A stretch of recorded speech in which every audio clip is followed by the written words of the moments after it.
আমার প্রিয় বন্ধুরা, আজকে কাজের সাইডে কাজ করতে করতে হঠাৎ করে মেশিনে সমস্যা দেখা দেয়।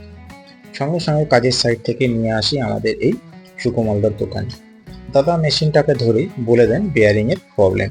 তারপর দাদা যথারীতি মেশিনের কার্বনগুলো খুলে আর্মেচারটা বার করেন এবং আমরা দেখি আর্মেচারের সামনের বেয়ারিংটা খারাপ হয়ে গেছে।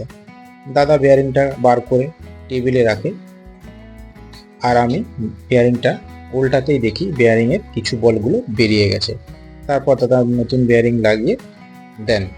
আমি জিজ্ঞাসা করি, কার্বন কি চেঞ্জ করতে হবে দাদা?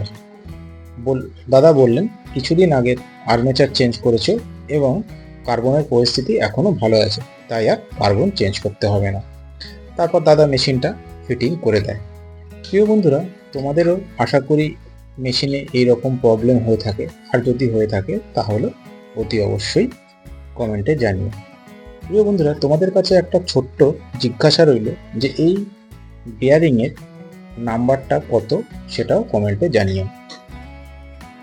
প্রিয় বন্ধুরা, এই মেশিনের বেয়ারিংয়ে চেঞ্জ করে দাদা আমার থেকে কত নিতে পারে, এবং তোমাদেরও মেশিন যদি এইরকম হয়ে থাকে, প্রবলেম হয়ে থাকে, তাহলে তোমরাও কত দিয়ে থাকো সেটাও কিন্তু কমেন্টে জানিও।